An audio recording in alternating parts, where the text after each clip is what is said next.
إن الحمد لله نحمده ونستعينه ونستغفره ونعوذ بالله من شرور أنفسنا وسيئات أعمالنا من يهده الله فلا مضل له ومن يضلله فلا هادي له أشهد أن لا إله إلا الله وحده لا شريك له وأشهد أن سيدنا محمدا عبده ورسوله الذي لا نبي ولا رسول بعده.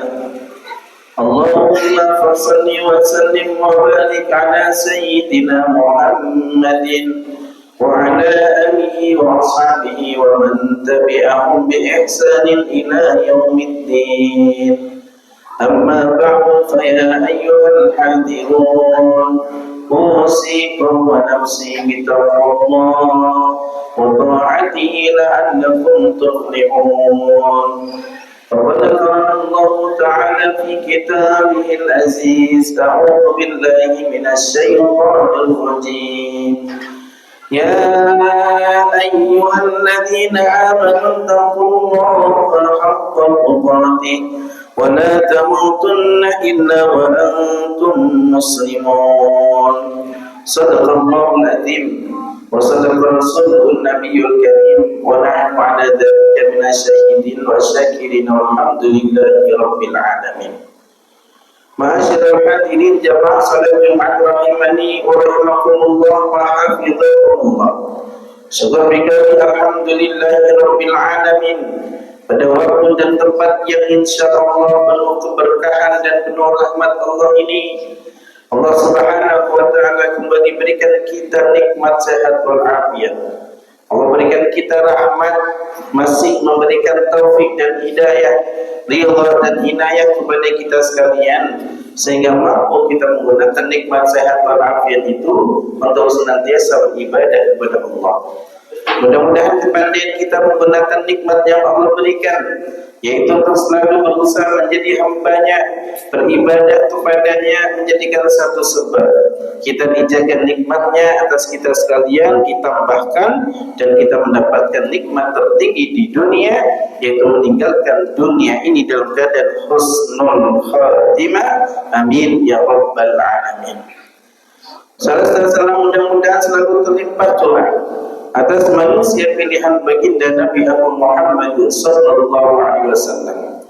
Mudah-mudahan dengan apa yang kita lakukan, upaya kita dalam rangka menghidupkan sunnah beliau, mengikuti ajaran beliau, menjadikan satu garansi kita dirombongkan, dibersamakan dengan rombongan besar umat Nabi di yaumil qiyamah, diberikan syafaat dan dikumpulkan kembali di surga Allah Subhanahu wa taala. Ma'asyiral hadirin rahimani wa rahimakumullah. Hampir setiap kita faham, hampir setiap kita tahu, hampir setiap kita mengerti bahwa kita hidup di akhir zaman. Namanya hidup di akhir zaman membutuhkan tenaga yang ekstra keras, membutuhkan tembok tinggi yang sangat kuat, membutuhkan benteng dan fondasi yang sangat kuat, karena akhir zaman cobaannya luar biasa. Bahkan dikatakan oleh baginda Nabi Muhammad SAW, akhir zaman nanti ada orang yang paginya beriman, sorenya kafir. Ada orang yang sorenya beriman, malamnya beriman, paginya kafir. Dan ini banyak sekali kita lihat, terutama di media sosial yang kita punya, banyak ditunjukkan orang-orang yang pagi masih beriman, sorenya sudah kafir dan lain-lain. Oleh karena itu kita perlu pegangan akhir zaman agar apa yang dikabulkan oleh baginda Rasul, agar apa yang dikhawatirkan oleh Rasul untuk kita semua mampu kita hindarkan. Salah satu pegangan yang bisa kita pakai, kita gunakan, yaitu amanah dari baginda Rasulullah melalui hadis-hadis mulia beliau. Salah satu yang beliau sampaikan, yang patut untuk kita camkan, yang patut untuk kita terus amalkan adalah salasul munajjiyatun. Ada 3 hal di dunia ini atau yang kita miliki mampu menjadikan penyelamat untuk kita. Artinya kalau hal ini kita pegang, kalau hal ini kita kuatkan, kalau hal ini menjadikan fondasi kita menjalankan kehidupan, maka kemungkinan selamat akan besar. Tapi kalau hal ini ditinggalkan, kita tidak indahkan, kita tidak pegang erat, maka kemungkinan kita akan terjelambar, terpelosok di dalam kesengsaraan. Na'udzubillah wa na'udzubillah. Apa yang pertama hal yang mampu menyelamatkan kita? Fataqullah fi sirri wal alaniyah. Adalah konsistensi kita dalam mempertahankan ketakwaan dalam keadaan sepi dan ramai, dalam keadaan sendiri dan bersama orang lain, dalam keadaan kita menjadi siapapun atau kita tidak menjadi siapapun. Kalau kita berada di tempat ramai, mungkin kita akan senantiasa menjaga ketakwaan kita. Kalau kita tidak jadi siapa-siapa, mungkin kita akan dapat mudah menjaga ketakwaan kita.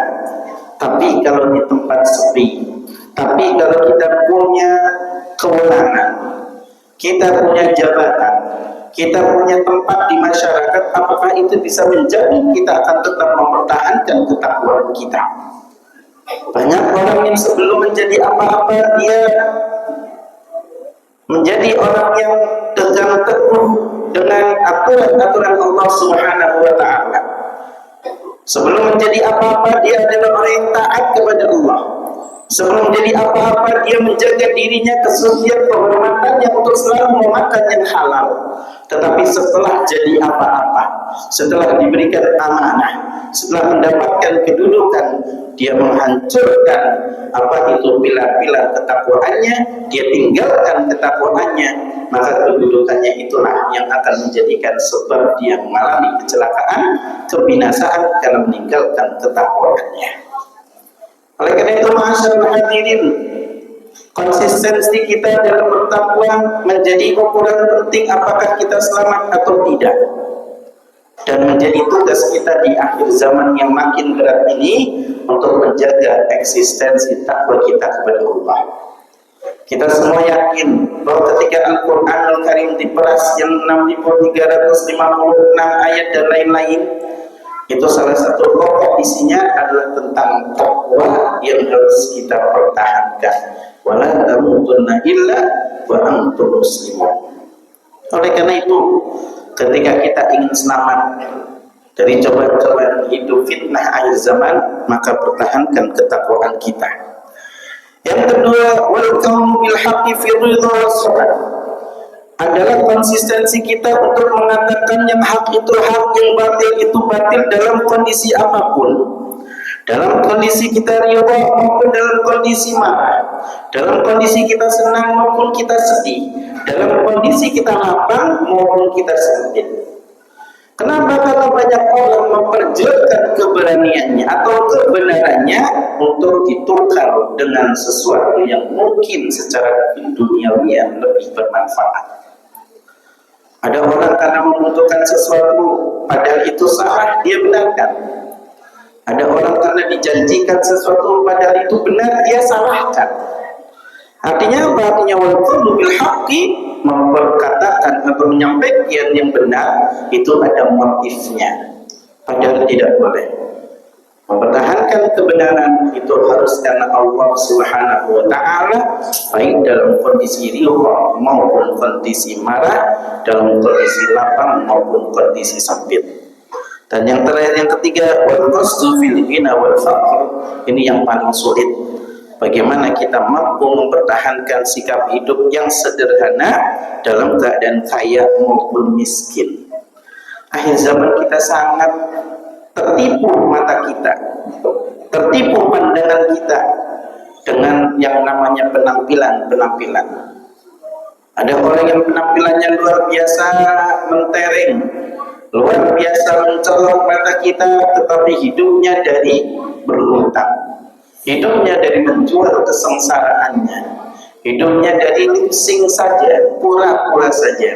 Padahal di kehidupan nyata, bagaimana kesusahannya dalam mencari makan dan lain-lain. Tetapi apa yang kita saksikan di media sosial, di akun-akun TikTok yang dimiliki oleh anak-anak kita, di akun-akun Instagram yang dimiliki oleh anak-anak muda kita sekarang, di akun-akun YouTube yang setiap hari diakses oleh anak-anak kita, yang ditampilkan adalah glamor, adalah kebesaran, adalah kenikmatan, adalah sesuatu yang sangat wah. Padahal di belakang itu mereka banyak sekali menyimpan yang namanya kesusahan, kesedihan dan menderita. Oleh karena itu, sikap kita sederhana dalam menjalankan kehidupan menjadikan kunci kita diberikan keselamatan oleh Allah Subhanahu wa taala. Ma'asyiral hadirin, mari sama-sama kita memperkuat diri kita untuk bisa konsistensi dalam menjalankan ketakwaan kepada Allah. Taat kita tidak hanya dalam kondisi lapang, tetapi juga dalam kondisi sempit. Taat kita tidak hanya dalam kondisi sehat, tetapi juga dalam kondisi sakit. Taat kita tidak hanya dalam kondisi kaya, tetapi juga dalam kondisi miskin. Lisan kita diberikan kekuatan untuk mengatakan yang hak dan batil, dan kita diberikan arahan oleh Allah Subhanahu wa taala, petunjuk untuk mampu hidup sederhana, tidak berlebihan, dan menimpilkan apapun sesuai dengan apa yang ada dalam diri kita. Mudah-mudahan kita diberikan kekuatan oleh Allah untuk melakukan itu semua, dan kehidupan kita adalah kehidupan yang diselamatkan oleh Allah Subhanahu wa taala. A'udzubillahi minasyaitonir rajim. Bismillahirrahmanirrahim. Alhaakumut takatsur hatta zurtumul maqabir. Kalla sawfa ta'lamun, thumma kalla sawfa ta'lamun. Kalla law ta'lamuna ilmal yaqin latarawunnal jahim. Thumma latarawunnaha 'ainal yaqin. Thumma latus'alunna yawma idzin 'anil na'im. Barakallahu li wa lakum fil Qur'anil 'azim. ونفعني وإياكم بما فيه من الآيات والذكر الحكيم وتقبل الله منا ومنكم تلاوته إنه هو السميع العليم واستغفروه إنه هو الغفور الرحيم.